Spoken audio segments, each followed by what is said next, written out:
Il y a une question de JSKFHKSFHF. Très beau pseudo. Que pensez-vous de Mathieu Bock-Côté qui condamne les diagnostics répétitifs de xénophobie, d'islamophobie dans le débat public, alors qu'il répand, lui, parfois, celui de l'antisémitisme et qu'il n'y a pas lieu d'être? Je ne suis pas sûr de comprendre la question parce que Bock-Côté est pas, comment je dirais, Bock-Côté, écoutez, Bock-Côté, c'est quelqu'un qui navigue dans le système médiatique actuel. Donc, il fait comme il peut pour finalement faire passer ses idées. Alors, évidemment, il essaie de tailler sa place dans le monde médiatique français. Donc, il faut se soumettre à une certaine forme de politiquement correct. Il va beaucoup moins loin qu'Éric Zemmour, par exemple. Hein, il est comme un peu entre Finkielkraut et Zemmour, là, si on veut. C'est-à-dire, il va dénoncer l'islamisation, il va parler quand même de problèmes démographiques. Mais il faut comprendre que Bock-Côté, dans ses chroniques du Figaro, va beaucoup plus loin que ce qu'il fait dans le Journal de Montréal. Donc, sa parole est plus libre en France qu'au Québec. Parce qu'au Québec, il aurait peur d'être taxé beaucoup trop à droite.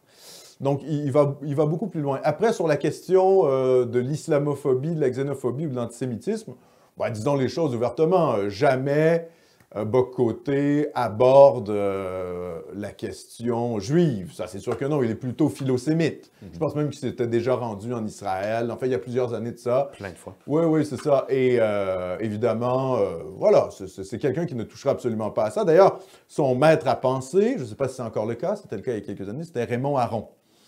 Donc, intellectuel juif, français, plutôt libéral, anti-marxiste, par contre. C'est ce qui est intéressant avec Aron, c'était plutôt un anti-marxiste.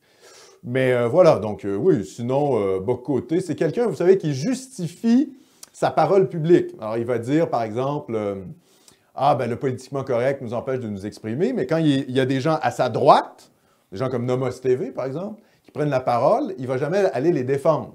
C'est-à-dire qu'il utilise sa rhétorique pour combattre le politiquement correct, pour justifier sa propre parole. Mais il n'ira jamais défendre les gens qui se trouvent à sa droite à lui. Il faut bien comprendre ça. Il y a des limites que Bock-Côté ne veut pas franchir, peut-être parce qu'il a une forme de... Peut-être par peur, tout simplement, peut-être parce qu'il est un peu peureux, ou tout simplement c'est une stratégie médiatique pour conserver ses entrées à TVA, dans le Journal de Montréal, donc dans l'Empire québécois au Québec, et dans la petite droite française un peu molle qui est le Figaro en France. Mais évidemment, moi, vous savez, je crois, je suis comme... là-dessus, je suis un peu comme la gauche. C'est-à-dire, je crois à la diversité des tactiques. Il faut toutes les teintes de droite. Hein? C'est-à-dire que si on lit Bock-Côté, finalement, ça mène à Nomos TV ou ça mène à ouvrir les oreilles vers d'autres choses, mais tant mieux. Est-ce que Bock-Côté ne pourrait pas être une porte d'entrée plutôt qu'un gardien? C'est un débat. Hein? Est-ce qu'il verrouille le débat ou est-ce qu'il ouvre le débat? Moi, je pense que c'est plutôt une porte d'entrée.